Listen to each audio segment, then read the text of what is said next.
Hello, everybody. Look who's in the house. We got the freaking Oracle, and we've got our friend E.T., who we haven't seen in a while. How are you? E.T. Eddie Torres, extra testicle. I'm doing good, yeah. Little beaten, little battered, but other than that, I'm good.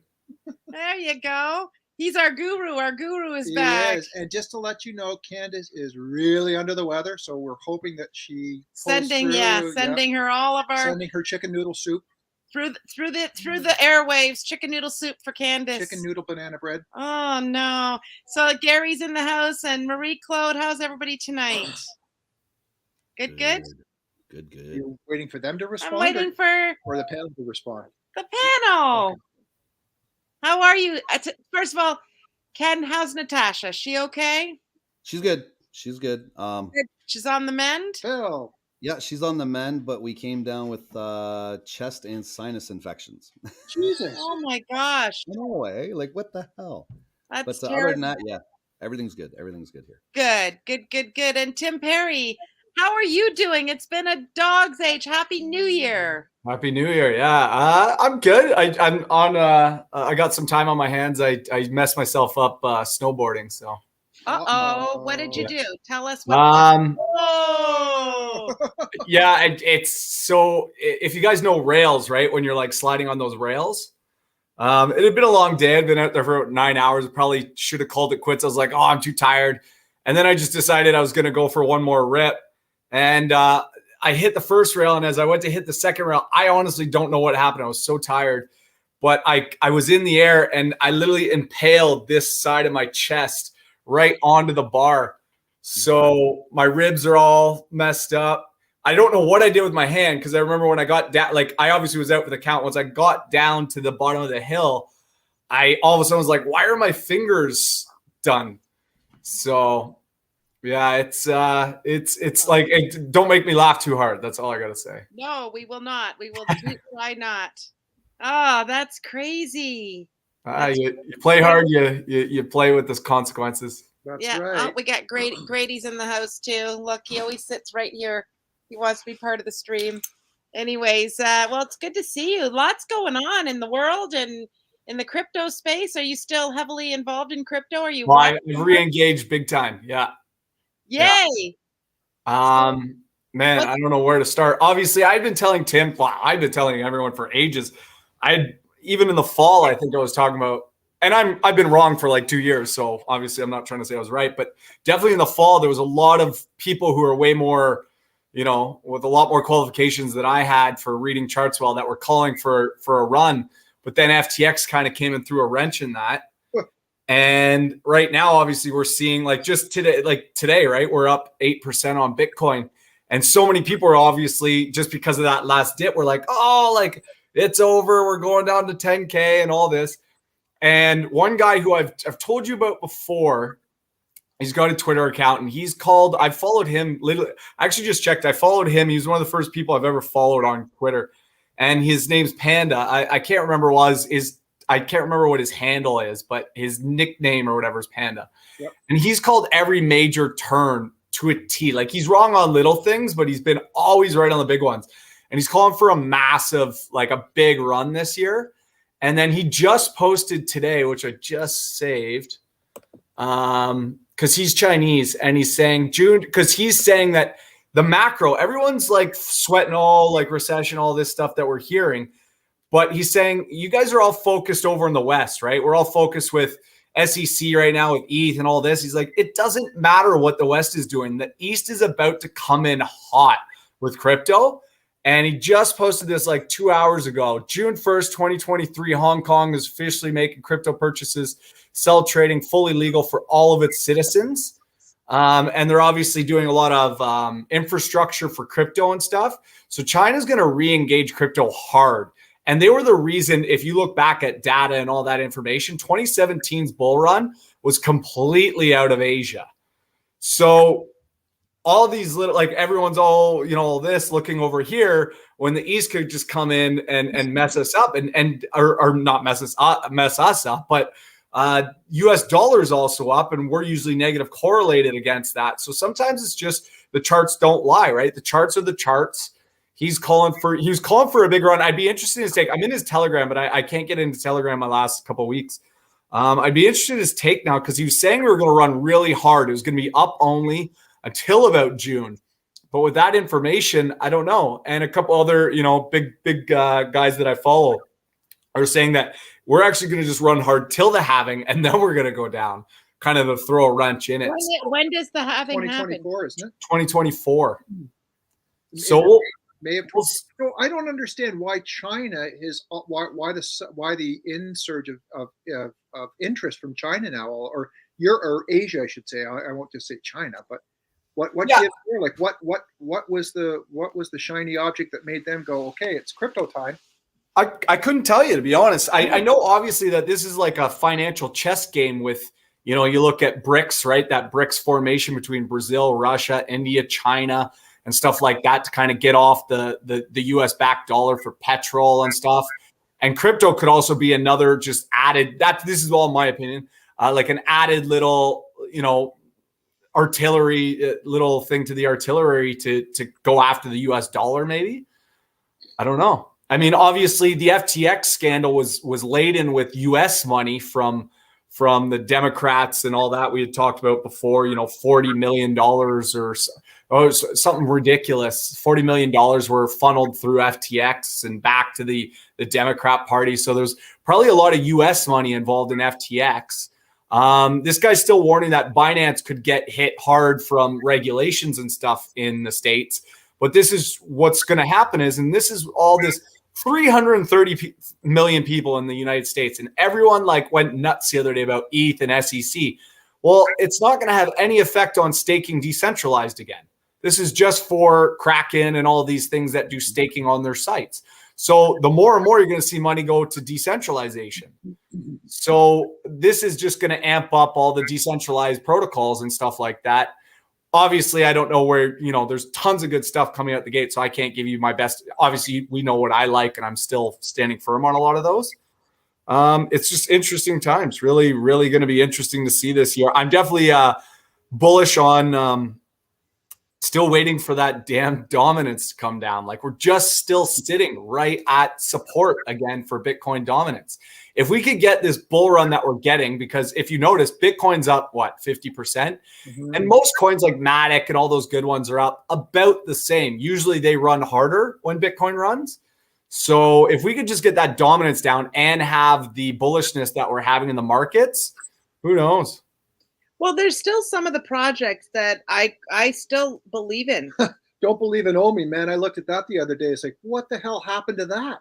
NFTs. It's NFTs, but I still hold strong that NFTs, what we were witnessing, you mark my words, I have not really been wrong about these things, really. Might not be right about pricing, but I'm not good at that. But NFTs were pretty much, in my opinion, proof of concept. That has not seen its day. They were fooling around with it with monkeys and various things like that. But the concept behind it and putting an NFT, you watch, all of our homes are going to be an NFT. You're not going to have to go through the land ownership place and all that stuff. Because look at all the crazy stuff that's happened just recently where people have been able to sell other people's houses underneath. Won't be able to do that if it's under an NFT. Yeah, get your title insurance too before you can NFT stuff. But this is where I've spoke about Ravencoin, which is obviously my all-time favorite coin. I'm not in it right now, but the security tokens, right? You could also do that. You could do NFT similar stuff on Ravencoin. So yeah, no, I totally agree with you that NFTs in that form, but your JPEGs, it might get another run. I mean, who's to say? Right now, though, I think it goes up and down, very volatile, but artificial intelligence tokens are going nuts. I think you'll see proof of work just with the narrative of staking and stuff.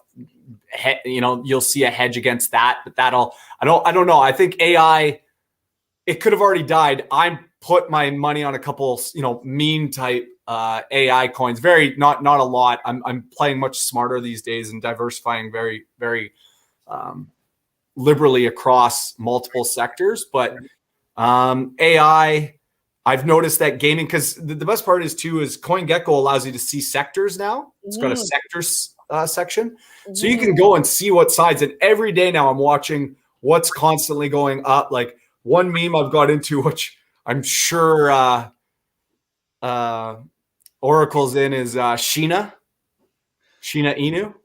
No, I missed that one. I Okay. heard about it. I heard about it when it came out. I'm still kind of like, I've thrown a couple hundred in at just like literally 40 minutes ago, because I was waiting, because it's popping like crazy. And I got this weird feeling they're just going to do it's going to be, instead of Shiv, it's going to be Shiva's girlfriend, you know, like it just seems like there's going to be some weird, and the way it's been pumping oddly. And yeah, I wouldn't recommend jumping in big time in this right now. I'm scaling in a little bit, 100 here. And then if it goes down, I'll DCA and stuff like that. Gaming is moving. Axie's been moving up pretty steadily in all those. Obviously, Kitty Inu's still high on it. I am a little frustrated with their marketing lately, because it's all these games are going crazy right now, like Katana Inu, which Rohit got me into. Phenomenal looking game, like super cool concept where everyone, like 100 people can battle out each other to fight each other till there's only one left. And obviously NFTs are at stake and stuff like this. But play to earn is getting a lot of attention. And that's what Kitty Inu has switched to instead of pay to earn. So games looking good and everything, but they're just not putting themselves out there. And I know that they're building, so I'm not judging that, but there's only so much time in a bullish sentiment that we've had in 2 years that they should at least do something a little more on those lines. But who am I to judge when they're building? So I should just be happy that they're building. But they've had weird spikes in volume, which aren't showing up on Etherscan properly. Me and Kyle have noticed that. So I don't know what's going on why you can't see proper volume in certain coins. Weapons, another one that I like for games. But gaming's been steadily going up sector-wise. Gaming, AI, what was another one that was? Solana ecosystem, funny enough, as much as I can't stand it, it's been going really good. Yeah, I've seen that. I've seen it come back to life a bit. I've seen more Solana news out recently. Well, that meme coin bonk went nuts for like 2 weeks. Like, if people had been in that right off the get-go, they would have made insane gains, right? I'm watching that, but it's up so much that I'm waiting for that to get in. But it does like 60 million volume a day some days. So you can't, once again, like now I also, because of the last fiascos with everything, is liquidity, as we've always talked about, which is what I liked Root for and still love Root still. Root's at its original price that I told us to buy in. So Root's held on really well. Now it just needs to, and just today, it's got a layer 1 now with using Cosmos tech. And then of course it's got, I don't know, I can't say enough good things about Root and DeFi. DeFi's price has obviously taken a massive hit. But that's something I'm thinking about scaling back into, because 100x now to get back to even, that would get it to not even a fraction of what it was at before. Marshall, which we won the, if we remember, we all did the IDOs together. That's been going nuts because that's got an AI thing to it. It's done a 10x in like the last 2 weeks. So I'm watching that to get back into it at a lower thing, because I really like that compared to the graph. If anyone remembers the graph, that went hard last.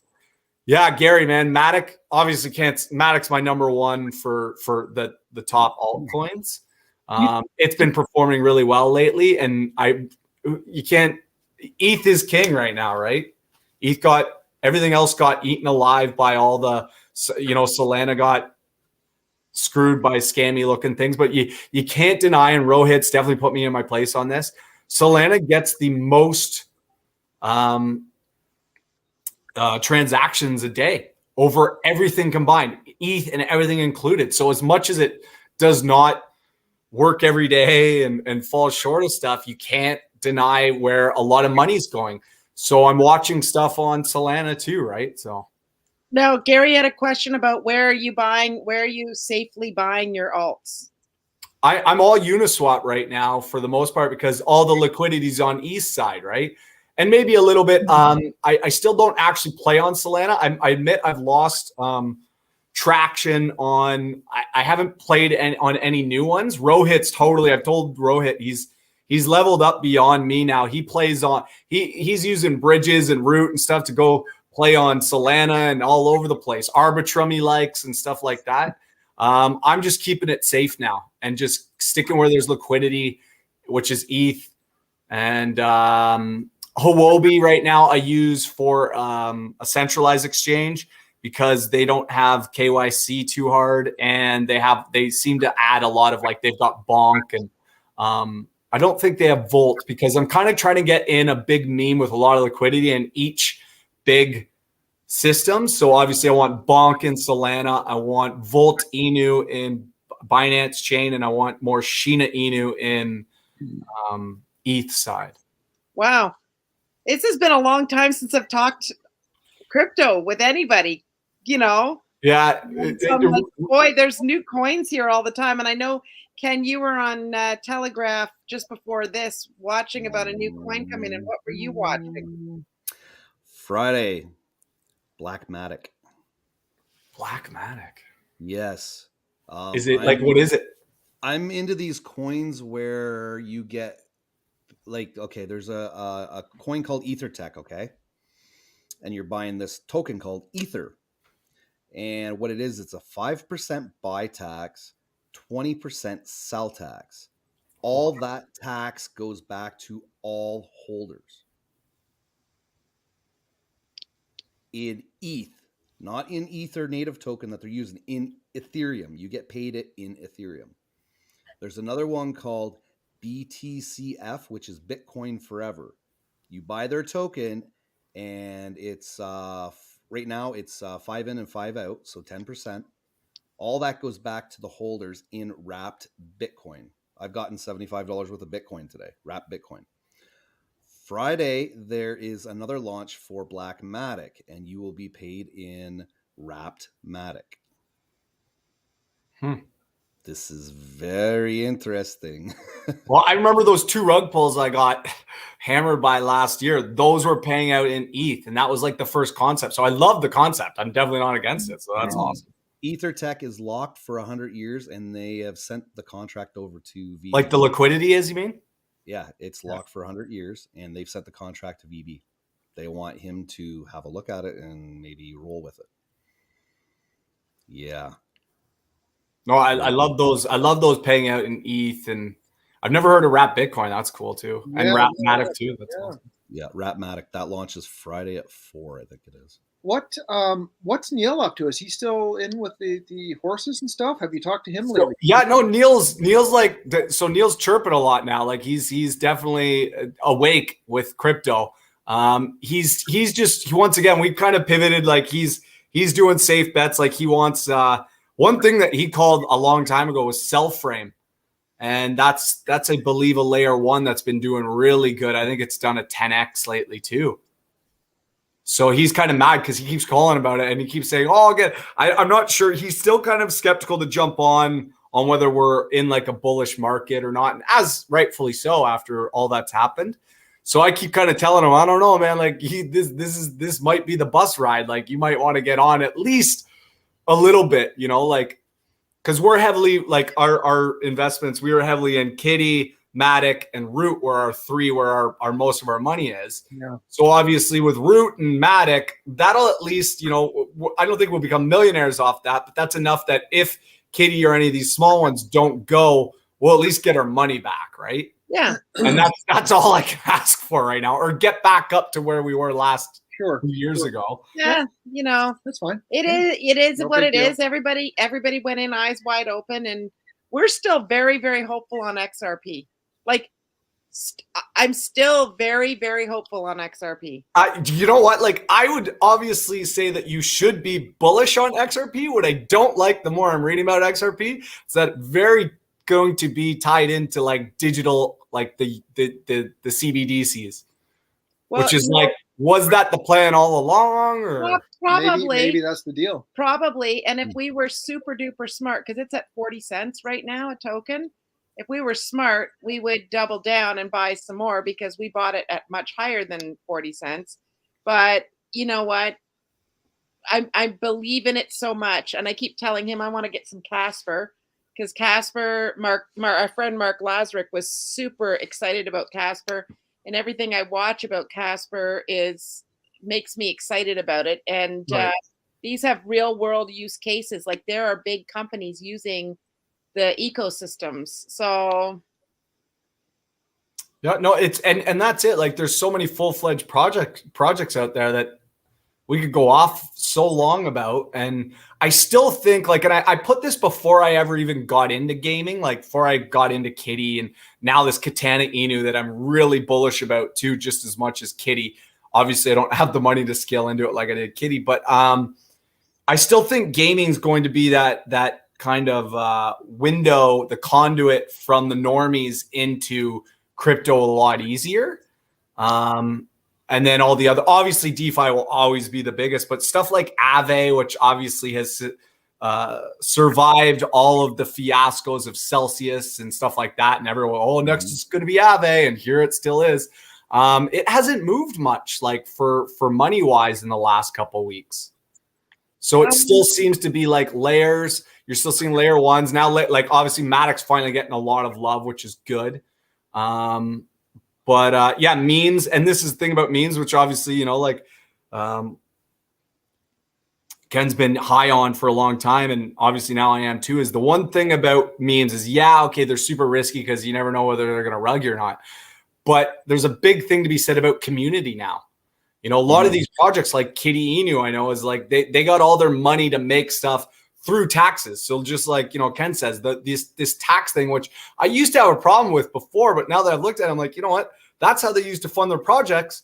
Whereas obviously all these venture capitalists just took off with their money, screwed us left, right, and center with IDOs and hammered us down. So memes are now, I would say, established as, you know, an up there. I would say memes, and especially, I don't know if anyone's been following Elon, but Elon the last 24 hours has posted a lot of hints that Doge is going to be some sort of payment for Twitter and stuff like that. And obviously Floki's up, I think, the most on the day on the gainers for so the dog coins are just going to stick around. I don't know.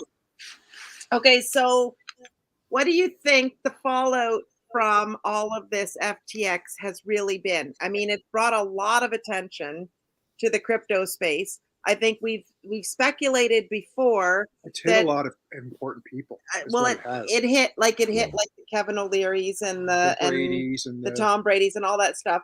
But they're also there's, so I think it had to happen. We talked about this a long time ago, that all of this had to happen in order for the U.S. government to try and start to put some regulation around it, so that these guys can now keep all of this on their balance sheets, like the big businesses, to get in and big money to flow in. Don't we still need big money to flow into this space in order for the ships to all rise? I mean, conspiracy theorists unite. A lot of people think FTX was just set up to take money from, you know, the regulars like us. Who knows? Obviously, I don't know if Kevin O'Leary and stuff were just even considered small fish in that FTX pond compared to maybe the people behind the scenes of what was going on, you know, that were money laundering, you know, through Ukraine and all this stuff, if you follow the money on FTX. But I know the Panda guy, because like I said, I was in his Telegram, even in November, because he was getting bullish too, which was making me feel good in November. And then obviously all that happened, and he was really ticked off for a while. And then a month later, though, he's like, this is the best thing that could happen for crypto, because we just washed out so many of the dirty hands that were running the show. Because he's pretty high on Binance. Obviously, I'm not good. I don't research enough into Binance. I've always been way more decentralized, as everyone knows.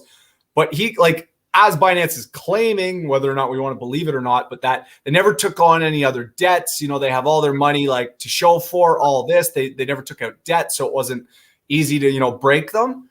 So if Binance is running the show right now, then it's going to be hard to have another cataclysmic, you know, FTX type scandal.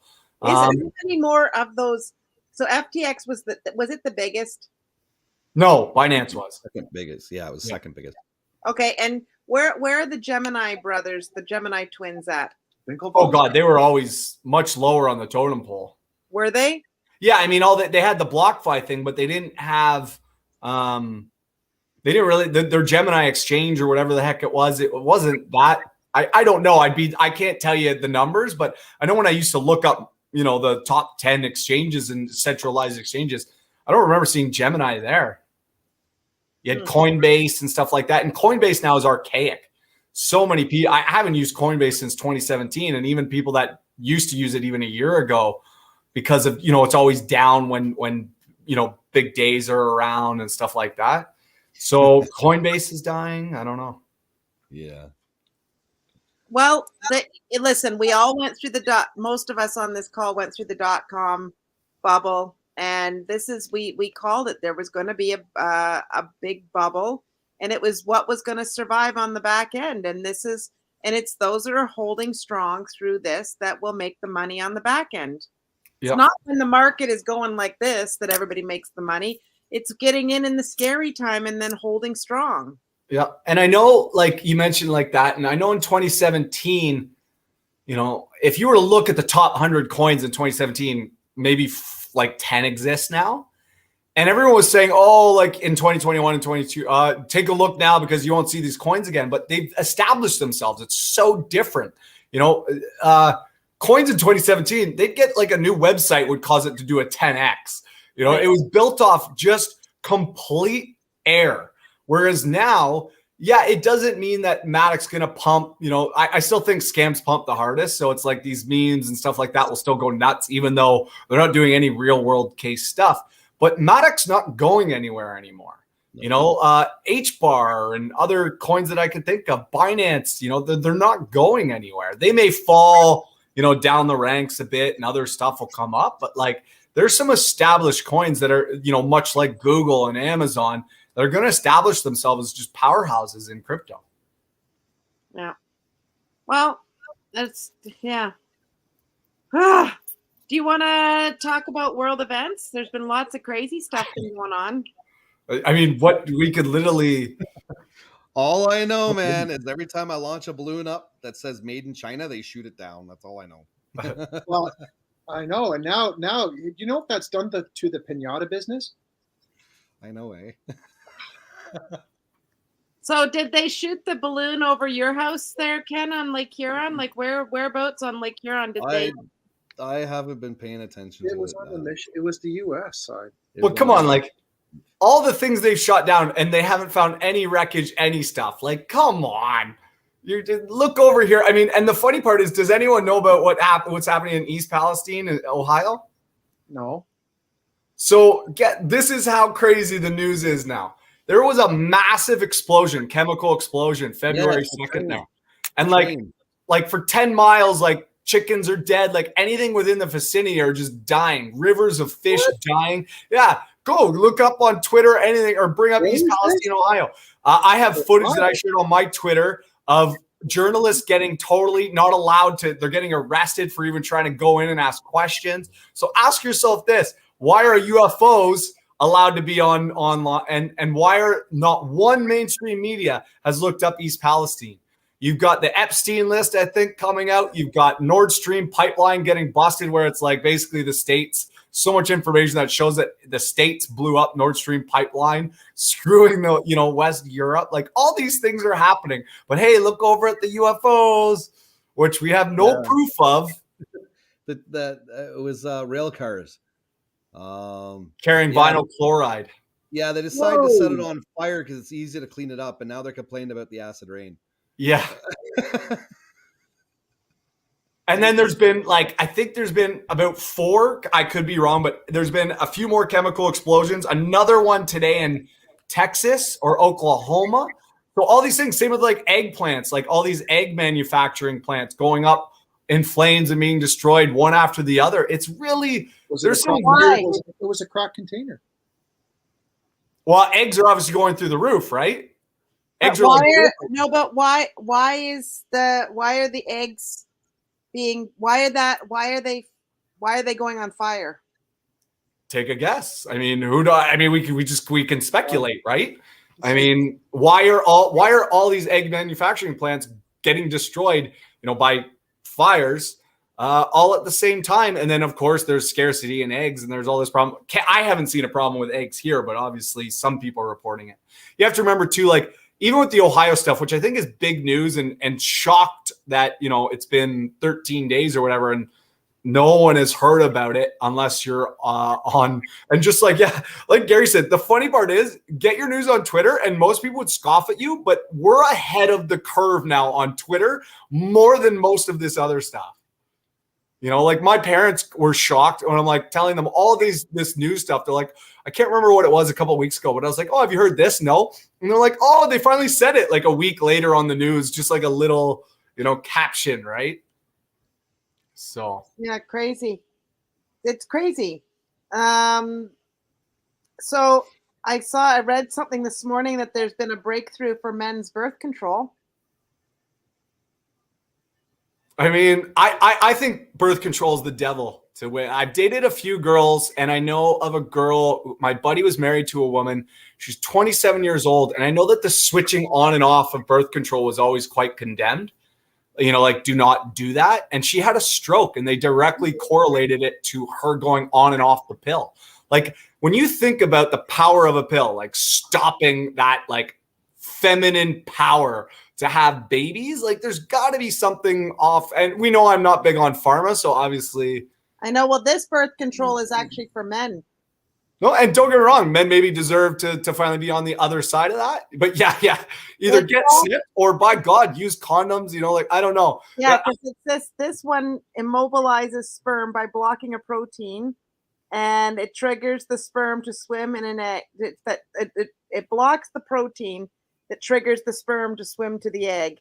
So it's been successfully proven to show that male mice are not siring baby mice, aka pinkies. That's a fun mouse fact, that those are what those are called. But yeah, no, that's they're looking at letting it be the men's problem. Well, birth rates have also drastically dropped in the last couple of years too. So more and more people becoming infertile, probably for many, many reasons, obviously. But because I know I had a documentary on the Great Lakes, and along the shores of Lake Erie, there was like a 3-to-1 female to male birth rates, which you don't get, obviously. And like fish were turning from male to female, like in their lifespan, just from all the estrogenic compounds that were found in the water. You know, like there's so many things that can add to that. Even bottled water has more estrogens in it. So it's crazy. There's a lot going on out in the world. Yeah, this is why log cabin, your own well water, you know, and have that wood burning fire stove, because obviously if you've noticed. So is anyone like privy to these 15-minute cities that are starting to be implemented? No. What are you talking about? So obviously this is a World Economic Forum idea to have 15-minute cities. So picture Burlington or Oakville being cut into 1.5 kilometer districts in which they want you to walk/bike to get all your amenities, and it will be within the districts. Now, that, if you were to tell me as an environmental hippie, I do love that idea. The problem is they're not going to use it in that sense. If you were to look at China right now, who have 15-minute type cities, when you get to the end of these corridors, you have to have your QR code to go on. You can get fines for trying to go past it. Oh yeah, it's bad. So Oxford, England has already started it. Ireland started it, and Canada has just started it. Edmonton is going to be the first city this year to start implementing a 15-minute city, in which they will basically block roads like within certain. I don't know what the kilometers are going to be in Edmonton, but I know in Oxford it's like 1.5 kilometers or whatever, where they've cut off roads. They've just barriered them. And obviously, it's harmless, but we don't know eventually what's coming. Yeah, Edmonton's the first. It's starting. And you got to ask yourself, if we were all sovereign countries coming up with our own ideas, why is this happening mass across every country? Right? I know, but Tim, so tell me a little bit about what do they think is the upside? The upside is to fight climate change. So you do not have to drive, right? Because if you've noticed, new visas are coming out that will track your carbon footprint. And obviously in China, you will have implementation. In China, if you already look at their social credit system, you know, there was a story of a guy, he grew his own garden on his apartment roof, which I think I've talked about before, and someone ratted him out. And that person who ratted him out got a higher social credit score for ratting that guy out. And then the guy was banned from going on public transportation. So you get punished, right? You go down, and then you're not allowed. And they also have scan codes on their highways where if they get there and it says red, they have to turn around. They can't go down the highway. So think about it as like this social credit. Put it this way: half of us that are watching this show invested in Bitcoin and stuff like that. If they knew we were invested in Bitcoin, we'd have to turn around and go home. You know, they will punish you for. How do they manage through that when you've got to go to work in a different jurisdiction? Well, the fourth industrial revolution doth cometh, right? AI is, I remember watching excerpts from your show a couple weeks ago. ChatGPT, they're already, like kids are already starting to hawk their own essays, which is, not to get all like deep and philosophical here, but humans are meant to, the way we evolve is to stimulate our brains, is to learn, to constantly, like they've even shown, they've called it Google brain, right? We're so used to just, oh, what's the answer to this? Our brains have now, we could just use Google. So we don't store information the way we used to because we know that we can just resort to Google, right? That's so true. Think about even, I remember as a kid, I used to be able to rhyme off every one of my best friends' phone number. Right. I know right now, I know mine, I know Tim's, I know my sister's, I know my mom's, and I know both of my children. That's pretty much it. I don't remember anybody else's number. But I used to have everybody's number. I could recall it. Yeah, I can still remember some of my like grade 5 friends' phone numbers, but I can't tell you what my ex-girlfriend's phone number is for the last 10 years, But so ChatGPT, and I don't know if I've never used it, and I don't bother because I'm not trying to I don't even want to bother, but I've read into it, and anyone who has ChatGPT, please try this so I can actually know if this is true or not. But it seems like a lot of people typed it in. If you ask ChatGPT as itself or ChatGPT, it will not answer certain questions, right? Yeah. But if you ask it as the acronym DAN, which stands for something, it will give you very biased responses that it either finds through the internet or possibly, obviously, which is a huge problem with algorithms, which is the bias of the creator coming through, right? Like if there are racial tendencies in the developer, then the algorithms and all this start favoring that, which is a highly dangerous thing to allow that to happen, right? So, you look at these robot dogs that are now going to be starting to go in San Francisco for the police force and stuff. Like Terminators, it's a picture, like we could talk about so many different sci-fi movies and stuff. I just watched Demolition Man with Sly Stallone, if anyone remembers that one. Holy crow, is that like coming true to the nth degree, right? Wall-E, the Pixar movie I watched not too long ago. Like we could just splice them. Terminator, it's all coming to one fruition. And it's going to be interesting. Dan gives jailbreak answers. Redbeard, can you explain that more? Because I obviously I Twittered it and searched it and I just brought up stuff, but I don't understand what. When you say Dan, how do you type the question into chat with Dan? I don't understand. Redbeard there's a process. You have to go, please answer as do not. It's that Dan stands for something, the acronym, and I've already forgotten.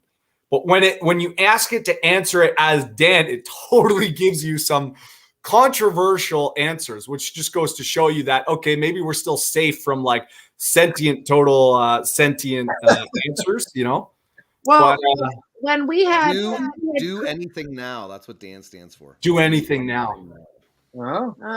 Well, when we had Chris Dancy on before Christmas, it was really interesting, his take on it. And he said those that have original thought and are original creators, like when I sit down to paint a picture or I sit down to write some of my stuff and my stories that I write in my books and stuff like that, those folks are going to be well sought after because they have original thought.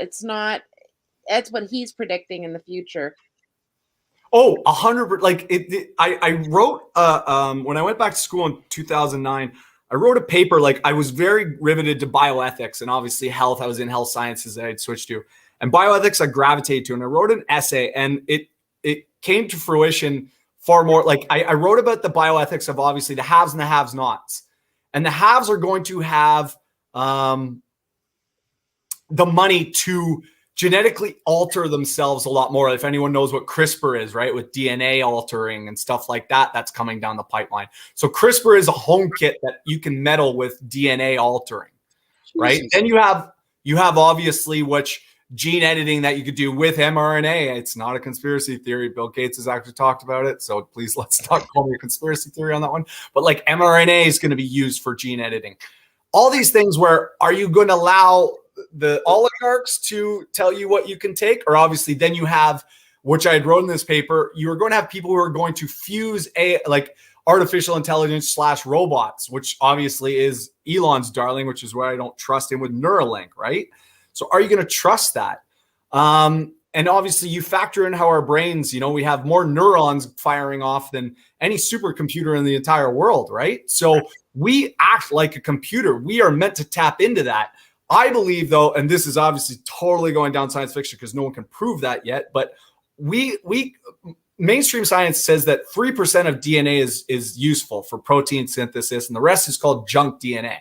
Well, to totally disregard, and I know Nate would probably like this because I definitely believe in a divine intervention of how we were created. I don't go the religious route. That's up for anyone else to figure themselves out.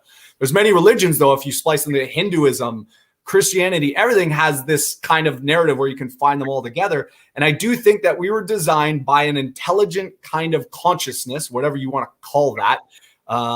And I do believe that there is going to be a way to tap into that naturally, rather than allowing these oligarchs like I have the book here, Yuval Noah Harari here. He's part of the WEF type stuff. Sapiens. This guy's a sick man, and you got to know the enemy, right? So I sometimes read their books. And this guy just says that, the fourth industrial revolution is going to leave a lot of, basically useless eaters. I don't know what he calls them. He calls them useless. He just calls them useless eaters. But, talks about how the people who are creating these, basically the haves, will become gods. He literally says that they will become gods because they will own all the data, and data is obviously going to be the new thing. And people with their Apple phones and all this, they're feeding everyone this data, right? And I am definitely guilty. I have my phone to a point, but I try to limit it within what I share to an extent, right? Because I don't want them to know my biometrics because everyone, I don't care what they know about that. Well, one day when Neuralink's installed in you and they have all your data on your biometrics, I don't know. what's going to happen with that? Yep. Right. Are they going to tell you, okay, everybody go to sleep now? Right. And just another thing I've watched on that, you made me think of something. There are people now who are obviously using, which is the beautiful part about this technology. They put those chips in their brains or whatever, and it allows them with prosthetics to move their fingers the way that they think. The scary part about that, though, is when a guy put the chip in the other guy's arm and he had his own chip and he closed his arm and the other guy closed his arm or his hand. So right there, that should be an analogy for, are we going to let Elon Musk or anybody have the master key to that? And if we're going down the rabbit hole, I have been working with water.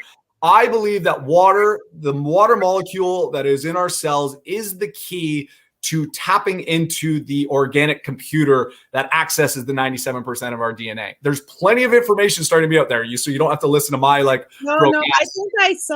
I think where I got convinced on what you were talking about with water happened before we even really got into the water topic. I watched a thing. I think it was a documentary, and if I remember correctly, they had 2 ponds. One pond where they had everybody stand around it and they were negative. They talked bad. It was all negative vibes, everything. And then they checked the molecule, the water molecules, and the water molecules looked strange. Then they had the different pond where they had everybody standing around and they were singing and there was birds and it was lovely.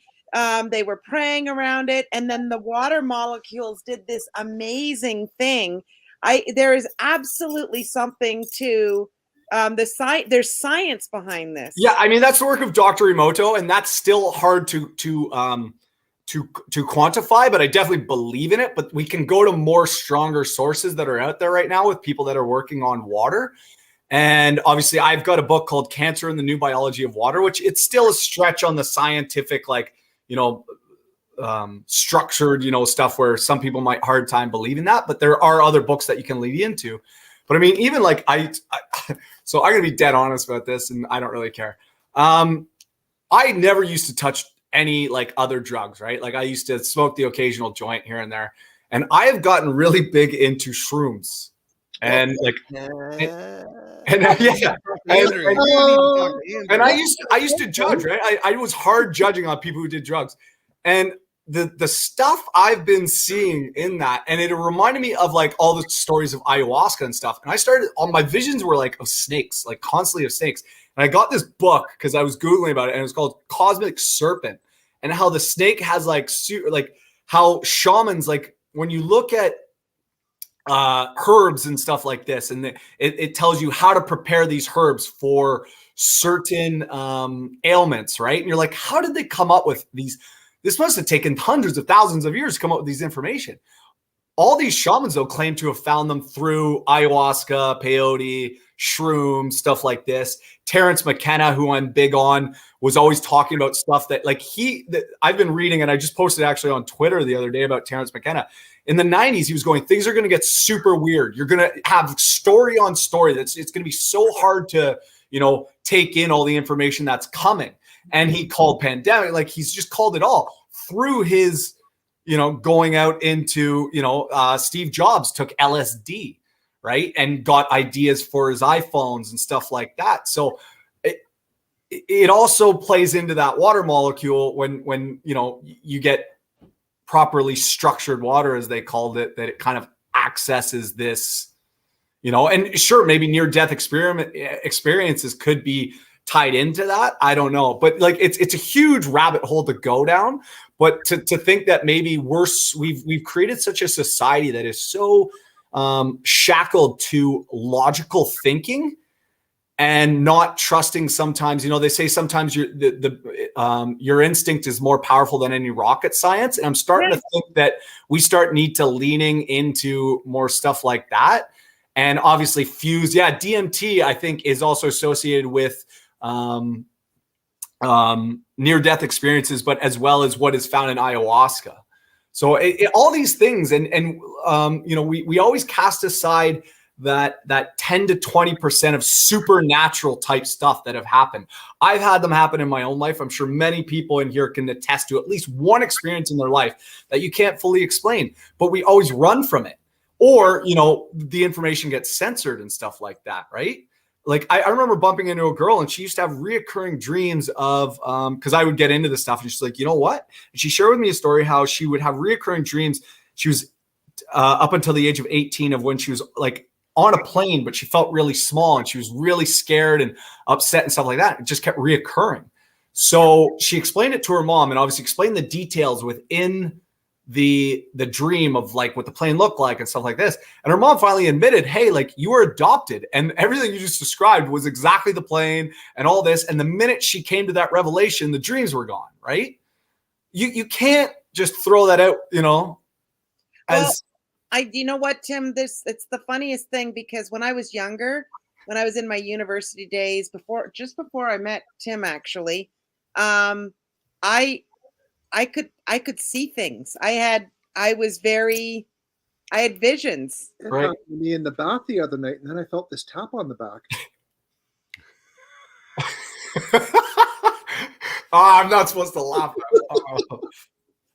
I don't even understand that. I didn't get it either. I just laughed because I knew Tim was going to come in with something that was like a little... But like I used to, like, one of the funny things was my mom's best friend, when we first met her, when I was just before I went to university, she was psychic, and she could see things. She had feelings. It's a sixth sense. It's hard to explain, but it's all about your gut. And so she came in, and she's like, you are a seer too. You can see things. And I really, when I was not a crazy running around, super busy with life person, and I had more time, and I honed in on it, I really could see things and I would predict things would happen. And so I don't have that anymore. And partially because I'm run ragged most of my life now. But if I get strong gut feelings about things, I go back to my days and go, this is telling me something. There's something here, and I will stop myself because I know the feelings. It's on the verge of what used to happen to me when I was younger. And if I follow it, it never leads me wrong, ever. I thought someone on the stream here at one point said, you know, when you get that, what is it, that chill up your back or whatever, it's the electrical, there's an electrical change that you're feeling in your body. And you know what I mean? And it's like, we all have that. And we just, we call it a chill up our spine. We call it something else. But I don't think you could go to one human being on this earth that hasn't had that chill up their spine. Right. How do you explain that? Because I mean, physics is, and what you just, because I was about to say, we are electricity at our very heart. And I love biomimicry is one of my favorite things to read about. And biomimicry is the study of nature and like mimicking nature. And is it a coincidence that our veins look like the trees, looks like an electrical, a lightning bolt? Like it all is connected. Coral looks like your brain, vibrations, stuff like this. If anyone's looked into somatics, which is if you put sand on a metal plate, and if you give it a certain frequency, so a specific numbered frequency or whatever, hertz, the sand will go into a certain geometric shape. And it does that exact shape every single frequency. If you switch a frequency, the sand will move into a different frequency. That is some spooky stuff. It doesn't just switch to, a different pattern every time. It literally reverts back to the same pattern with every single frequency. So much so that the ancient symbol of yep, that when you do on a metal plate, it is that symbol. I mean, these are things that we have to, and this is why, like, you look into religion, Rohit's really got me to see the beauty of Hinduism too, which is the OG religion, right? It was the oldest religion. And obviously Christianity, all these things have very similar stories, and I entertain that there's truth within all religions that you can find. But I mean, there was Hinduism talking about time travel and vibrations and, all these things 5,000 years ago.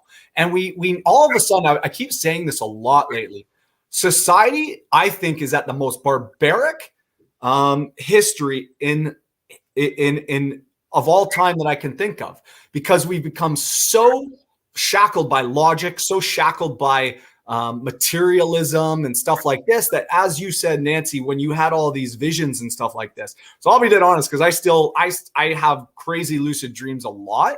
And I have noticed it ebbs and flows. And this book actually enlightens me on intention is everything. Everything has a frequency. Everything has an energy. We're electricity. You emit these DC pulsed electrical waves, and in them they have information.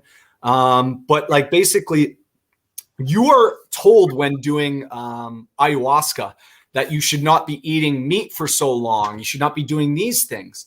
So why should you not be doing those? What does that have ramifications of, right? And people who have much more negative thoughts in their things will have maybe more negative trips, or someone who's more enlightened might get more information. It's kind of like this hierarchical scale that you have to go through. Don't you agree though, Tim, that, I mean, because if we go along this train of thought, when I was into myself and thinking and having all these feelings, there's a part of you that when you are energetically very aware of what's going on around you, because I could feel energy, I could see energy. I used to be able to see people's auras and I could feel their energy. And you have to learn how to block. When you're like this, you have to learn how to block that and not take it all in, and how to play with energy. But you also, on different frequencies, you attract different people to your life. Oh, I've always been deep with the sense that everything happens for a reason. Yes. Laws of manifestation. Yeah, like someone. This is tough pills for a lot of people to swallow. But someone, like, I had this, someone was in a car accident that I knew, and someone had run a red light. This person obviously was totally not in the wrong. They were going through a green and got hit by the red light. And they perceived, I was talking about obviously how even the negative things in our life are manifested through, all this. And they're like, well, how do you explain the fact that I didn't do anything wrong? I'm like, if your brain is constantly thinking that you have bad luck or that you are, always something bad's always happening to you or something bad's going to happen to you, then guess what that was? It was a manifestation of that. You just willed it into life. You maybe didn't think it was a car crash per se. But it could also be depending on how the car was crashed. Because again, when I was younger and I was really focused on this stuff, I always looked at it like the universe was nudging me in a direction. So it depends on if you were hit from behind, it's telling you to move forward on a decision that maybe that you if you were T-bone, like there's things that if you have accident, what was your accident and what was the universe or God or whatever you want to say trying to tell you, because these are all, you are energetically drawing all this stuff to you. And it's to your point, Tim, you've nailed it on the head for me. I don't know whether we were meant to have this conversation tonight, because why I'm not tapped into it as much. Where am I living in my logical brain? You asked Tim Danter, what does my soul crave when I'm not working? My soul craves art and that lake. I'm up at that beach and I'm just standing there and I'm letting the energy wave over me and I'm getting into art, because our logical brains are overloaded. We're overloaded. Well, what you seek is seeking you. So if you're constantly thinking about money and stuff like this, then guess what? You're not going to you're not a receiver for that. So what I've been working on, obviously, with this water stuff, you can bring it up. I'm collaborating with a doctor named Dr. John W. Martin, if anyone wants to Google it. And his work is on Kalia water, kinetic energy limiting electrostatic attraction. So it's not just this minor, everyone hears all these structured water and vortex water and spin it in a thing. And I'm not saying that there's not credence to that. This is a lot more technical when you actually read his stuff. But his postulation is, if you were to bring up, there's a BioMedX article that he did. So if you did BioMedX Kalia water, in which he establishes that he thinks that this water, when the water is the conduit for this energy, when it's storing this Kalia energy, that it is associated with dark energy, possibly chi, which we've heard about, stuff like this. And basically that what you think of as your mind, which we've heard for thousands of years, is not your own. Physics is even starting to postulate that, right? Physics and Hinduism, Buddhism is running a line in very parallel right now, which is that your mind is not your own, right? We're kind of on this organic worldwide web. And basically you're an antenna for this information. And actually there was a rabbit hole I really wanted to go down, which is really interesting. And so Nikola Tesla, who was staunchly against Einstein's work. And obviously, you don't have to take it from me. I think Einstein was wrong simply because I'm more Tesla over Einstein. So Tesla was all about, we are going down the wrong, do not believe the theory of relativity. It's wrong, all this stuff. And he started getting into how, number one, he had actually a premonition that also led him to some crazy stuff. But he felt that the earth was giving off a pulse, that there was this frequency that we all ride on. And he had postulated that it was around 8 hertz. And then he kind of either dies, I can't remember, or his work doesn't go any further than that.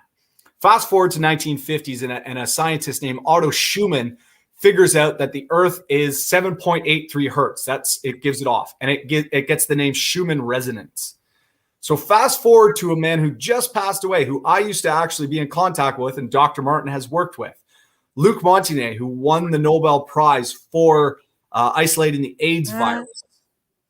He was using Schumann resonance with water to create DNA in the water where there was no DNA before. That should have been on every major scientific article in the world, whether or not, and he couldn't duplicate it a lot, which was hard. And he found that the more he got rid of, if you came in, you had to have your cell phones turned off and way outside of the room for even the experiment to be a proper success. So this also begs the question, the frequencies we have emitting off these cell phone towers, are we killing that organic consciousness? Indirectly, like some people, conspiracy theories say 5G. I don't know if they're doing it deliberately with 5G or 4G or any of these things. I just think we're so Interestingly enough, this book taps into it as well. When you take something like LSD, so when Steve Jobs takes LSD, it's a pseudo hallucinogen. So yes, you still hallucinate, but you're taking a synthetic hallucinogen, which gives you almost altered visions. You're not getting a vision that's in line with the I don't know what you want to call it, the organic, the natural universe. You're getting this more robotic, artificial intelligence, materialistic type Well, vision. how do you get a hallucinogenic experience that is organic? How do you get that if it's not like if Well, they're saying shrooms, ayahuasca, peyote, those kind of things. I so far with shrooms, I haven't had these unbelievable visions. I've had amazing dreams after. So I keep having dreams of huge, giant snakes that are talking to me. I've had reoccurring dreams of snakes for a long time. Most often, it's a snake that's eating its own tail, which Carl Jung says is it's big on transcendence. I don't feel like I've transcended much, if I'm actually being honest. So I don't know if there's another meaning for it. But yeah, I used to have dreams of snake eating its tail. If you think about it, a snake eating its tail is almost borderline the affinity sign. Yeah, I mean, if you were to read about the snake eating its tail, dragon eating its tail, it's ancient type stuff, but it's also the most common vision that people have taking ayahuasca, peyote, and stuff is this snake, and they think that the snake represents what he calls the cosmic serpent, which is DNA, and this kind of like it's trying to because everything's a vision, right? Like your dreams are never usually straightforward. It's this symbolic thing, and once again, it's pretty eerie when I have these random dreams that are reoccurring, and I finally go, okay, I should read about it, and it's like exactly what's happening in my life. How does someone know? Once again, these apparently came from visions, and the shamans pass down that knowledge, and then it gets written on, documented on online and stuff. It's such a deep rabbit hole to go down. And all these people, you could either make fun of me or not, but until you entertain these ideas, then we're stuck on this narrow-minded viewpoint of the world, which hasn't clearly been working. And we're heading for, either we continue trusting this path that we've been on, which is destroying society. The economics aren't making sense. Nothing's makes sense, right? So maybe we should start entertaining this. Maybe we're wrong on some of it, but at least it leads us to figuring out something more. Well, and I mean, when you get from our logical side and you go into, when I wrote a book. Mm-hmm. I wrote a book when I was working at Milestones. And I said to Tim, I said to him, when I wrote a chapter, I would have a starting thought in my mind and I'd have an ending thought. I would sit there and write and write and write, and I would read it back afterwards, and I have no idea how that even happened, where those ideas came from. Where did that come from? How did that dialogue happen in my head? It's the oddest thing, but it's not, because if you go into this relaxed, if you go into your different side of your brain and you allow that creative part of you to come out, you have the most amazing experiences. And we do not tap into it enough. And it is so crucial for us. Why do we have so many people that are feeling massive anxiety? Why? Right. Why? Because we're not getting to the place. We are so on here. We're on it all day long. Then we get off of our off time, we're still on here. Yeah. Like I say that, and we're on a YouTube. But it's like this amazing, what I find is so amazing about the World Wide Web and our phones, because the phone is literally a metaphor for what we are actually capable of. Because the phone, there is no information in the phone. You go into the web and then search for it out in the World Wide Web. So we are nothing. So how hard is it to believe, especially when our brains work just like computers? We have, neurons firing off. We got synapses and messages of information and stuff like this, and making new synapses and stuff, and brain plasticity. How hard is it to really believe that we are not capable of an organic World Wide Web, when that's exactly what is happening in computers, right? And man, there's so many things I wanted to touch on there. So you talk about anxiety in the world. And I mean, we all know it. You can be around someone and they don't even say a word, and you're like, man, this person's giving off bad vibes. There's bad vibes. And I always use this one really cool experiment. Actually, there's two really cool experiments. They have these random number generators set up all around the world that were set up in the 90s, I believe. And they're just a bunch of random binary numbers, you know, zeros and ones and all this. And I think like at the time, I haven't read this article in a long time, so it could have happened more now, but I think only 4 times did these numbers start showing a clear pattern all around the world. The exact same numbers are going around all around the world. You know, I don't know, 0010, I don't know, whatever that is.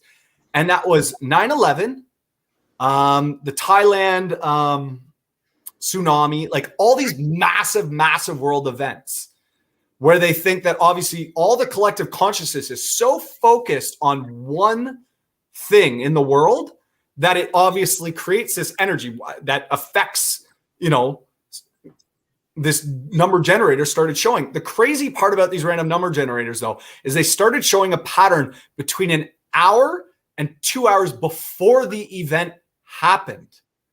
And physics is obviously saying that we do have the capability of instinctually knowing what may happen very, you know, quickly into the future, you know, because I'll be honest about this. The craziest thing that ever happened to me was when I was 21, I was living out in BC, and I was very tight with my grandmother when I was young. And she was basically a vegetable for her last 10 years. And I would go visit her. And I would always get very frustrated with the process of watching her just sit there, like hooked up, you know, like kept alive, so to speak. And she would always say, "Oh, God forgot about it. God forgot about me." When she'd come out of it, that's all she would say is, "God forgot about me. God forgot about me." And that would always, like, I'd think about her a lot. I would feel like that I was probably the only one thinking about her more than some of my other family members. Anyways, when I was 21, I was out in BC and I have this dream and I wake up and it's as real as it feels. It's still in the same room and my grandmother's floating above me and she's like, "God didn't forget about me." So I wake up and I'm actually really awake. I'm like, "Oh, whatever that was." So I go in and I was living with my brother at the time. He's like, "Hey bro, just so you know, like Granny died last night." Like, you can't take that away from me. That's not a coincidence. And ever since then, that's when, because before that I was like, "Oh, I don't know. I don't really care. You know, what happens when you die or anything." After that, I was like set on a mission. And Tesla had a very similar dream about his mother. And a lot of people have had this. There are cats. There was a cat in Orleans, Ontario, where I lived, that lived in an old folks home, and it hated everybody until you were about to die. If you were about to die, that cat would be your best friend, so much that they would call the relatives and they would actually get to come and spend time with their loved one before they passed on. You know, and there's so many stories of this, reincarnation, all these stories. This happened with Tim and I. Tim's mom, when she was passed, she had fallen down the stairs in the house we lived in with her, and she had to have her part of her brain removed because she'd hit the house she fell. And the night poor Tim had to make the decision to like pull the life support, and then she was either going to live or she wasn't.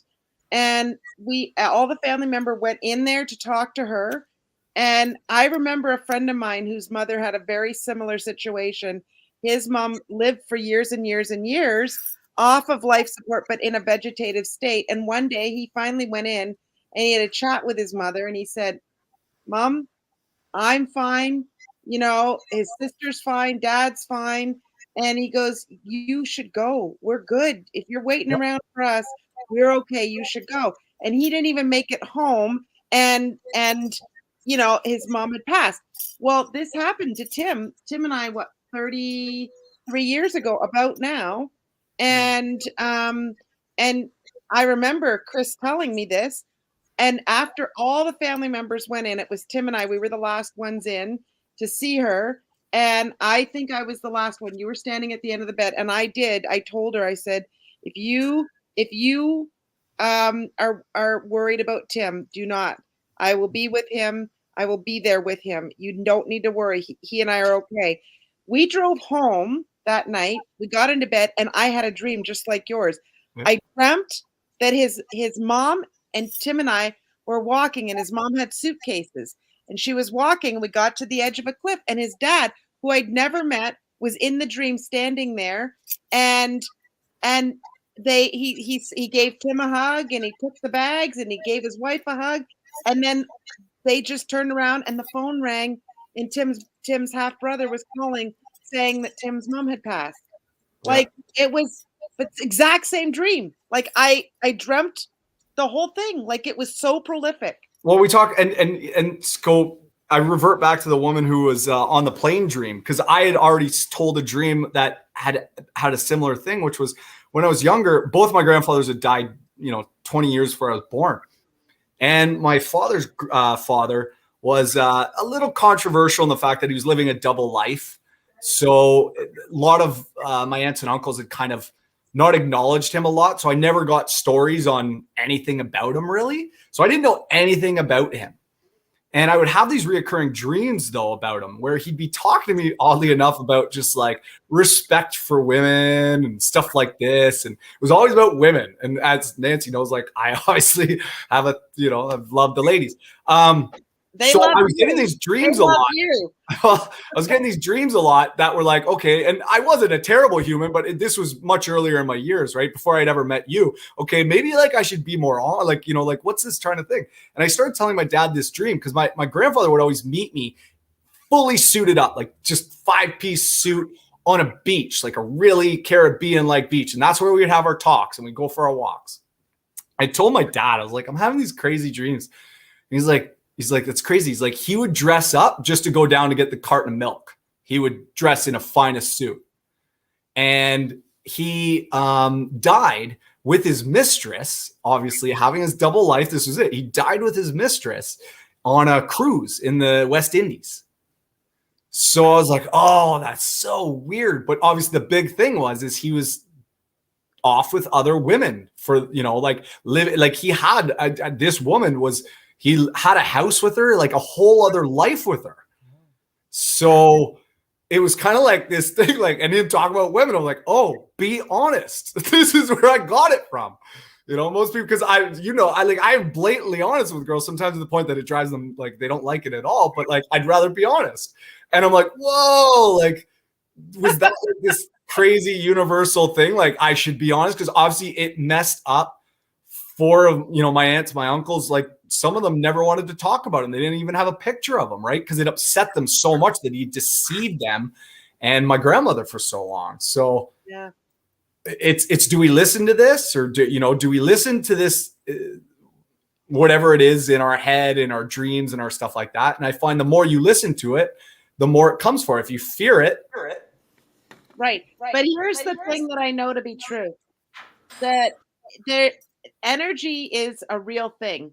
And my mom, my mom used to do this healing thing. You rub your hands together really quick. Like if everybody just did this and rubbed it really, really hard, like for a few minutes, really, really, really, and you can start to feel your hands getting really warm. Like you keep doing it. And then when you pull your hands apart, you can actually, if you really focused on it, you could feel the energy ball that you've created in between your hands. And so then when you're looking at it and you want to help somebody, and if they've got a headache or whatever, or just putting it around, because you're putting off your energy into them. Well, that's Reiki essentially too, right? Very much so, but it goes towards everything.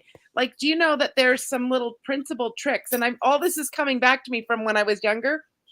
For instance, if you're in a room and you're having a good experience with somebody and you're like sharing of energy, do you know your energy grows together when you're somebody that you're building off of, like you're an amplification almost, right? Yes, it's like your energy grows, and it can almost other people, if they're seeing you, you can almost like, what is going on, right?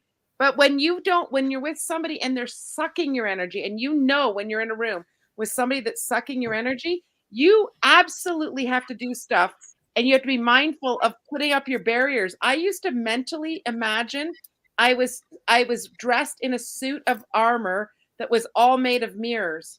So if people are good and the energy's good, then they'll come closer to me.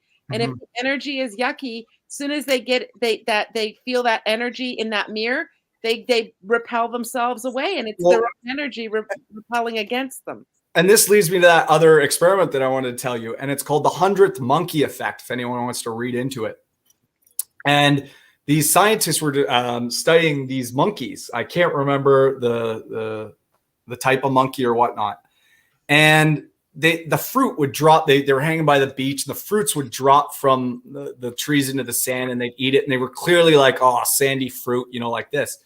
So the younger monkeys started going down to the ocean to learn to go down to the ocean and grab, the fruits and started washing the fruit to clear it of the sand. So they get a call, and then they noticed that once so many monkeys did it, all the monkeys started doing it. But the most fascinating part was they get a call from the same scientists that were studying the same monkey across the Indian Ocean on the other side. Like, you won't believe it, that these monkeys just woke up and started washing. All these monkeys on the other side of the thing had just spontaneously decided to start washing the fruit. So it's created now. They've done a lot of experiments with humans as well. And it's basically this biomimicry, this nature thing, that we are democratic in energy almost. This is obviously just a theory, but that, you talk about, you mentioned it earlier, anxiety, and we talk about energy and all this stuff. All we need to do is win 51% of this world, and we can convert the rest. We don't need to win everyone. We just need to win 51%, but that's it. What is the news meant to do? What is all of this? To create fear and anxiety, and it keeps you in a lower state. And this is where I am a conspiracy theorist with this, because it sounds ludicrous, but I can't sometimes not come to this conclusion that there's far more that these oligarchs or people way out there must have knowledge of this. Because if we lived in a world where things were more logical, like, having a happier society will be more productive and all this, then why aren't they doing that? Because they feed us this mental junk, as so to speak, of crappy news all the time and stuff to divide us constantly, which is obviously in hyperbole these days, right? Like, everything's racist now, everything's this, everything's that, to the point that I won't even talk about it anymore. Someone like me before, I would talk about it, just be like, maybe we need to be more aware. And then I watched a thing on Morgan Freeman where he's like, we need to just stop talking about it. And I was like, oh crap. Like, yeah, no, but that's true, because when you talk about something, it gives it energy. Exactly. And I was enabling. At Christmas time, I was having anxiety overload myself personally. And I realized, because I was talking about all the stuff that I had in my worry bucket. And Tim said, you just keep, every time you talk about it, you just give it more energy. It's true. Yeah.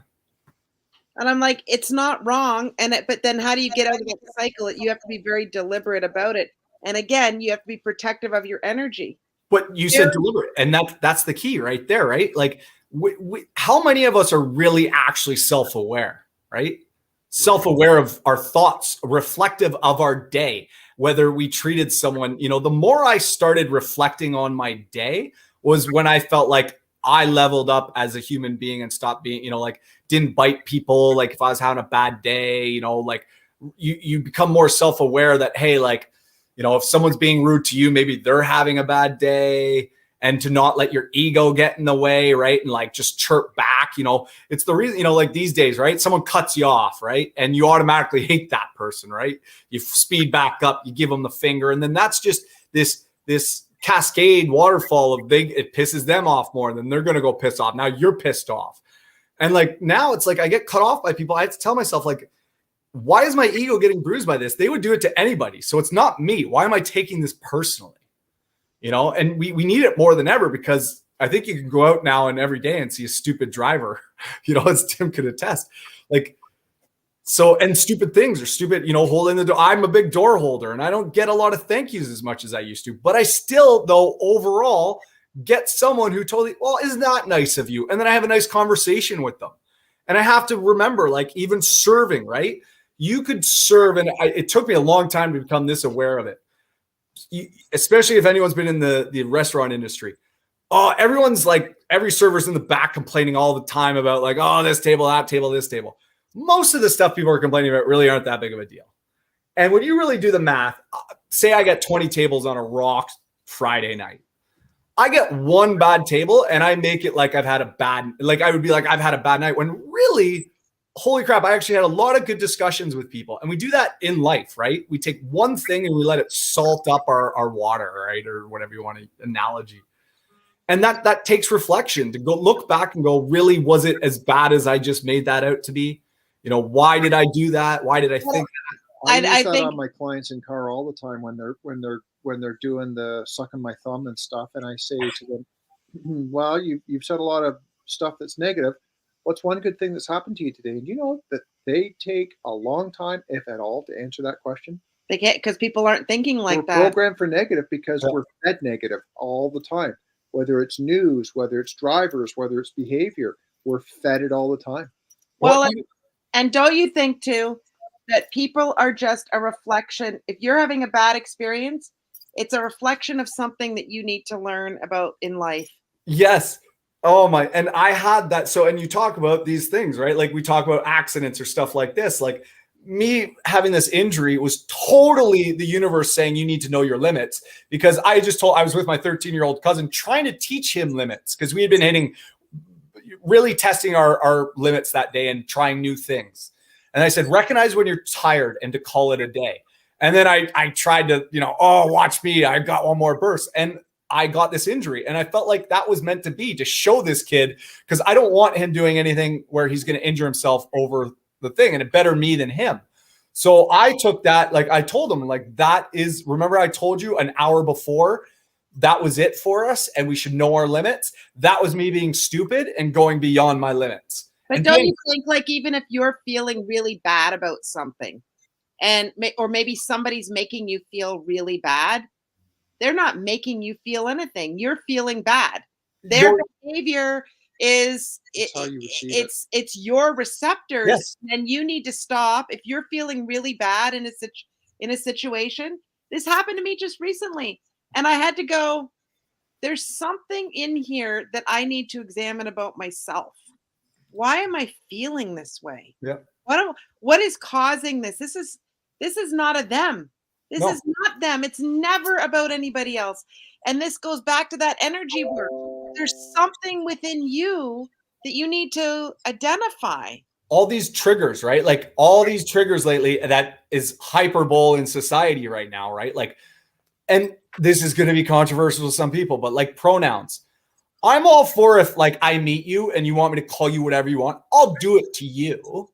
But like, if you get so offended by someone who is ignorant to that or not privy to it, that's on you. Like, I don't need everyone to live the way I live. And all these other people want us to accept them the way it is. And don't get me wrong, it's a fine line. And we could go back and forth about, all these, things that are touchy with the trans stuff and stuff right now. Like, I think you have the right to live and do whatever you want. Right. But then obviously say you've got the issue of the bathrooms, right? Or men saying that they want to be women and then they go to the female jails and there's rapes happening. Where do we balance that out, right? Because we have 50% of the population who was like, I'm a female, and they were born female, and they're having problems with, men who, if you've got it cut off and stuff, I guess you can't do that. But like, we're only getting one side of the story a lot lately, and this triggers all these people to be more offended about stuff than maybe we should be more understanding about it, right? And talking through it more than just reacting, which I think is playing into this narcissistic culture that we built, when you're so easily offended by stuff, when you're racist for just supporting the Freedom Convoy, apparently, or even voting for Trump, that makes you racist. No, it doesn't. And stop being so easily offended. Like, I offended someone the other day because they were talking about Pierre Polivier are going to be the savior. I'm like, yeah, like, it's not going to save anyone. And the person got so mad. I'm like, why are you mad? What I think? I don't have any control over, like, Pierre's probably going to get in after, and he's going to maybe do what you did. But what does it matter what you think I think about the situation? Mhm. Well, I was in a diversity, equity, and inclusiveness training program yesterday, 4 hours. And one of the things that everybody got fixated on was that, how you go, hey guys, how's everybody doing tonight? We always say, hey guys. Hey guys, yeah. Okay. Never, I do not. I'm a female. I don't walk around feeling offended when everybody goes, hey guys. I know it's a generic term. Yeah. I can't believe we spent as much time as we did yesterday talking about it, that we have to amend how we do it because it can be perceived as offensive. And I'm thinking, How really? I Like, mentioned how Chinese are like just elevating the game in education. Like they're just way ahead with math and all this. And someone's like, well, that's mighty racist of you. I'm like, that isn't racist.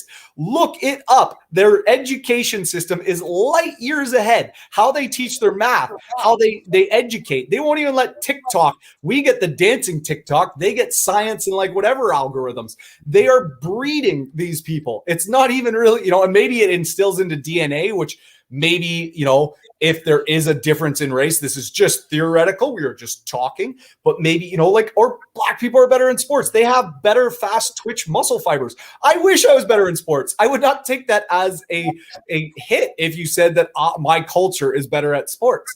I don't get why we're getting offended about some things that are honestly compliments. right, because it's a DNA. It's in their DNA. But yeah, no, it was very, very interesting. Oh, Apollo, the construction world definitely like that. I feel like the construction world is holding it down from not allowing that woke ideology into it, right?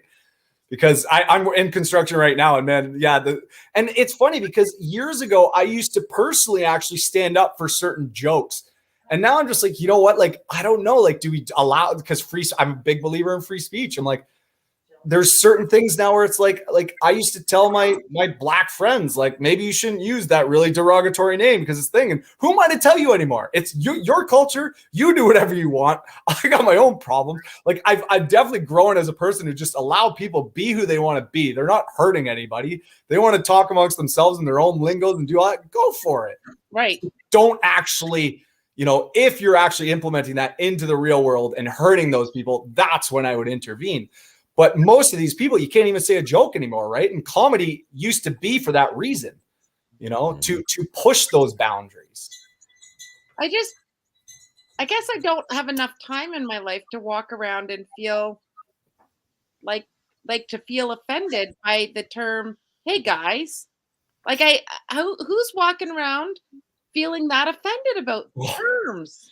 Well, Gary just touched on another thing that you're seeing this breeding, in all fairness, since that was just a word, of victim mentality, and also creating narcissism, but also creating, turning us into absolute puddles of like goo. My school today wasn't allowed outside recess because it was windy.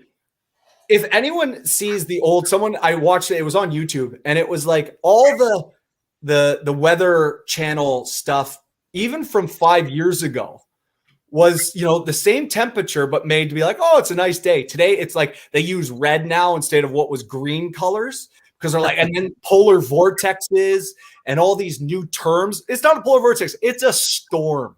It's a storm, and we are really creating that, like, and this is why I'm in construction now. Like, I'm learning to form concrete. I'm learning all these things so I can do foundations. Like, before 10 years ago, I was not going to allow that to happen. I was like, I don't need to learn that stuff. Now I'm realizing I've got to pivot, because the world is literally just computers or AI, and just, I want to sit on my ass and do nothing. You're going to be a puddle of goo. You're literally going to be Wall-E. You're going to have no bones because you're not running. Like, I think in Wall-E, they're all sitting on chairs and their bones have just turned to rubber kind of thing. Yeah, they're all overweight. They're floating in space because they've destroyed. All these things are going to happen. Yep. And sensitivity courses to work. Yeah, I mean, right now, I think if everyone saw the Liberals just got busted with another ethics thing, and should we be really surprised by that? And they're going to take sensitivity or ethics training for like, what, a day? Yeah, that's going to change your character that you've built over 40 years. Yeah. And you're going to change into a randomly good person in one day. Like, stop this nonsense. But the truth is, right? Like, I've been a bartender. There are corrupt bartenders who are skimming. My brother's a police officer. Does not mean all police officers are a thing. But the Tyree, the poor guy who got beaten by the 5 police officers who were also black. My mom called me upstairs. She's like, you have to hear this. And I couldn't believe it. On CNN, they were saying that the 5 black police officers that killed the black man was because of white supremacy. And I'm going, oh no, like this isn't even, it's not about race. It's about egos. It's about, I mean, you see people want to kill someone because they get cut off on the road. I thought he was having an affair with one of the cops. I've heard that too. whether or not we can prove it, I don't know. But just on whether or not he should have never been treated that way. It's same with George Floyd, right? People went after George Floyd's. What about that white girl that had the rounds in the police station? Right. Well, she hit up tons of different races. I mean, that was just a girl who likes to get around, and her husband still supported her. But same with George Floyd, right? Everyone brought up his past grievances and criminal record. It doesn't matter at that standpoint. When the people were on him, they did not have to treat him the way he was treated, right? Like, people try to bring up all these things. Like, in the moment, a guy who's handcuffed, Tyree, whatever, doesn't deserve to be a boxing match for five, a boxing bag for 5 police officers to the point that he dies. And it has nothing to do with racism. It has to do with ego, power that happens with ego. Because I see it with, you even see it when I used to work nightclubs. You'd get bouncers.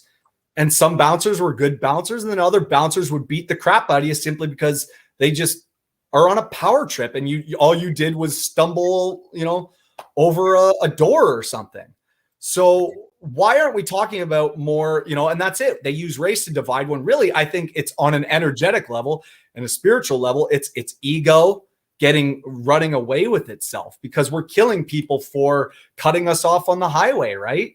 And then we want to either go ahead of them and slam on our brakes. This is all ego on ego on ego. It's just a bunch of offended people passing their traumas on to other people instead of healing themselves. Yeah. Being dead honest. And it's not a race, because really in the end, we're all energy. Did you ever read the book, The Celestine Prophecy? I did, yes. A long time ago, though. So I know it has so much ramification what we're talking about. It's all of this. It's about, you have to do the work on you, and you got to spend time, and it has everything to do with all of this that we're talking about. And I may pull it back out again, because it was good. Well, you just said too, I don't have the time. This is the problem. This system was built, and it's continuing now, especially it's going to get fast forwarded to squeeze you to the point where you have no time to think about other than survival. Right? Because the more you think, the more you have time to actually sit there, reflect, do all those things. You either A, find out that you don't need half the stuff that you're rat racing for, right, or B, you start coming to these revelations that we've been talking about, that maybe we're bigger than this. Maybe there's more to that. Maybe that there is, I believe that the biggest epidemic in this world is lack of true purpose. And that purpose doesn't have to be obviously on a grandiose scale, because now we think that our purpose should be make a lot of money, do all this stuff. I believe the massive purpose was to obviously elevate our DNA or whatever to a higher consciousness. How we do that, I don't know. But to me, it keeps me going, right? Totally keeps me going. So totally keeps me going. And I don't know. This has been riveting. I know we haven't let you say too much tonight. Do you have any comments on any of this? Mushrooms. You got to get together with Andrew and do some mushrooms. Oh, I could see Andrew as a shroom guy. Totally. Yeah. I know I've just prejudiced, whatever you want to call it, put him typecasted him, but no, he's talked about the Hiawatha stuff before on Ken's show and all that sort of stuff. And Marie Claude said, "God, I need a Tim Perry in my life." Well, he will appear from time to time. He's injured now. He might make another appearance or two before because he has to take it easy. Moonbright said that our highest purpose is unconditional love, and not to get super cheesy, and obviously there's a great documentary called I Am, if anyone can find it. Yes. Yeah. And obviously they do slight experiments in there that obviously are still kind of pseudo, and you can call it pseudo, sorry. But obviously, and it's true because they've broken down frequencies of our energy that we emit, right? And when we're emitting anger, hate, stuff like that, it's at a denser frequency, which is why it's holding it down. And so far, when you're feeling like joy, love, it's the highest frequency. So really, if our goal is the highest frequency, then that really is our most likely, our biggest way to attain this consciousness. Like, anyone seen the movie Lucy? Anyone? No? Yeah, Lucy, she's dying or something, right? Well, she dies. Well, okay, I won't ruin it. But either way, it doesn't really matter what Her evolution, Watch, though. Yeah. I know. Watch Lucy. Lucy is Scarlett Johansson, and it honestly, they studied. I've watched the documentary on it. They studied quantum physics. So what you're watching in that movie is heavily based off quantum theory right now. Essentially, she's part of some illegal drug smuggling ring, and she has to smuggle this stuff in her stomach. And it's this stuff that was that's in the baby or something as it's born. I can't remember. And she gets kicked in the stomach, and it just floods her body. And her brain starts turning into like a computer, like it starts accessing, because they say we only use 10% of our brains, right? So she starts going to 20 to 30, and it's kind of watching this as she goes. And she becomes this total robot. And my claim to that movie is, if you're watching it, I believe almost everything in that movie is possible and true, other than as she attains, she becomes so robotic that she has almost no feelings, right? She's just like a computer with no like bias of emotions. I think if we were on the organic side of that we would become actually like pure love. You know, like we would actually feel so connected to the universe that you'd actually be looking out for other people. Because she kills people in the movie. I'm like, she would probably in real life, if that was true in my theory, she would just restrain them or like lock them in a mental thing where they have to like learn a lesson or something. She wouldn't actually kill, because she would know that if you kill, it goes against this karmic thing, which is big in Hindu. I know Rohit would love that shout out. You know, I thought you were going to go down a different path. Did you ever read the book Conversations with God? No. Okay. Totally worth reading, because it's not what you think it is.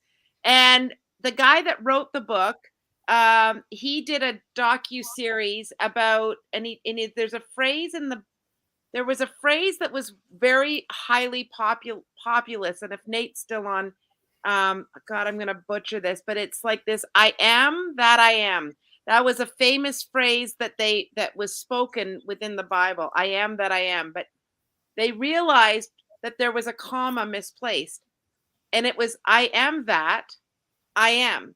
And the whole point of this I am that I am is that there's no separation between you and me and the dog and we're all one. I am that. Well, I am. There's an ancient Chinese proverb, or whatever you call it, which is the red string of fate, which I like to say, which is we are all tied to the red string of fate, and it can get extremely tangled in all this. But obviously, when you tug on it, there's a vibration, and we all are a part of it, right? Like we're connected at all times. And maybe that's why I need to dial it back on that comment earlier about not caring what other people think and stuff.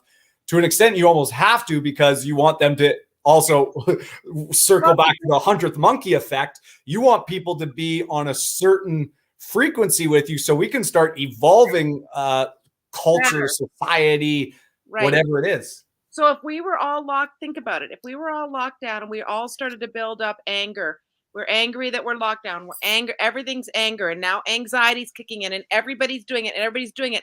So the collective consciousness, if you go back to that, I am that I am, the collective consciousness is raising in an angry format. And so if you spend time and go, well, if I am him, then how would I be to myself? Yeah. That's what you have to think about. And that's all that we've been talking about.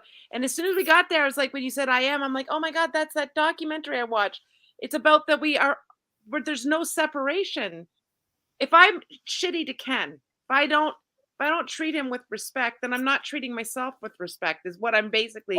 It always comes down to respect, right? Like I think I told you the story too of that guy who intervened at a restaurant when I was at, and just he had been listening to my conversations very similar to this, and just, oh, you're the most full of shit guy and stuff like this. Like I didn't have time really, because my buddy's girlfriend kind of went at him, but like I was just like, it didn't bother me, right? Because once again, like you said, like we have a choice now on what we were triggered. Like one of my black friends, I remember years ago, we were out and I had gotten involved. Well, I didn't even get involved. These guys were after the girl I was seeing. They got into a little melee, and they called him obviously really horrible names, my friend, using racial derogatories. And he was getting really furious. And there was about 9 of these guys. I'm like, bro, like they want that out of us. And we give that, not only are we going to lose and get our asses kicked because there's 9 of them, but we also lose the fact that we let them win. Because they're inciting us, we walk away right now, we beat them because they're using that to try to get to you because they've got nothing else. Right? What you're doing is you're cutting off the energetic cord. Right. And he actually did. And those guys, sure enough, as we're walking away, they were just, you could feel their anger level just went up to 10. And I'm like, we had no choice. I did sometimes scrap. So I'm like, we could have maybe, who knows? If there was 2 of them, I can't say that we wouldn't have. I don't know where my mind would have gone. But I knew against 9, we aren't winning this either way. And that's what they wanted out of us. They wanted to interrogate, so almost get us to start it so they can finish it. And I've always thought about that often. And just even we talk about mental thing. Like, I've obviously been a lot of comments lately. I'm going, the world's going to shit. The world's going to shit. And then I always go, but I don't see it a lot. And I see good in the world when I go out. And is that because I'm manifesting it? I don't know. But the mind thing was still going there so much that when I was at Glen Eden a week ago, I hit a jump or something. And I bought a new jacket, but I guess had a faulty zipper. And in that was my wallet. So I clue in that my wallet's gone. And I had just taken out hundreds of dollars. There was $100 and something in the wallet, all my stuff. So I quickly go back up, come back down to it. I don't see it. So I run to my car, get on my cell phone, cancel all the stuff because I'm like, some kid, and this is me totally once prejudice or whatever you call it, typecasting these teenagers that I've been boarding with that, alongside. They're going to go and they're going to tap my stuff and I better cancel. So I cancel all the cards. I go up. I ask the front thing, is there a wallet turned in? No. So I give it an hour, and then I ask the 2 little chairlift guys, hey, man, anyone turn in a wallet? Yeah, dude. Oh, yeah. Total, surf guys. And okay, great. I'm just happy to have my wallet because getting your, health card's $100 or whatever, right? Going to get it. All my cash still there. Everything's still there. And I just had this huge, wow. You know what, man? There I was typecasting these 16-year-old guys all snowboarding. It had to, because I was in the terrain park. There was nobody. I was the oldest guy by times 2. I doubled probably anyone's age in there. So it was all these guys that I would have peddled as the little shits going out to do all that someone turned in my wallet. And then obviously it got to the guys at the chairlift who would have then turned in my wallet, who were 16 and did not take any cash out of my wallet, and then gets to the young girl at the thing. That's three things where someone had an opportunity to totally screw me and nobody did. So, once again, we need to stop focusing. If we could just keep doing that. Stop saying, if we stop saying the world is so negative and everybody's angry and we started saying, wow, we're in the moment in time of evolving. I mean, I think you use that term, and then it reframes our thinking of, and evolving is, I often think about when a chicken is coming out of an egg. That is difficult. They have to go through duress, and it's not easy. And that's where I think we're at. So, well, what is it? When the egg breaks from the outside in, it's dead. But when it comes from the inside out, it's alive. Yeah. Yeah. No, it's amazing. Anyways, I think we've been at this. I can't even believe it. I was thinking, well, I don't know what we're going to talk about tonight. And so let's just, Ken, I know you didn't get a lot to say. What do you got going on this week? You got your regular Friday night show, Saturday night. What are you doing? Definitely Friday and maybe Saturday. We'll see. I'm going to jump into that coin on Friday night. So. Oh, yes. Well, say hi to all your peeps for us over at your show. If we don't get a chance to see you, we'd love to do that. If Candace is watching or whatever, Candace, cool. We are so hoping you are feeling better. I know she wouldn't miss this if she wasn't really, really sick. So anyways, really, really hope she's doing well. Thank you to, as always, Tim, I love chatting with you. You always bring so much insight and knowledge and stuff that I don't think about on a regular basis. And for that, I'm truly grateful. And for all the people that stuck with our very windy chit chat, I hope that you found some value out of this. I know I did. I always do. And I am ever, ever, ever grateful that you stick it out and watch this with us every week. Tim and I just love it. So have a great week, and we'll see you next week, same time.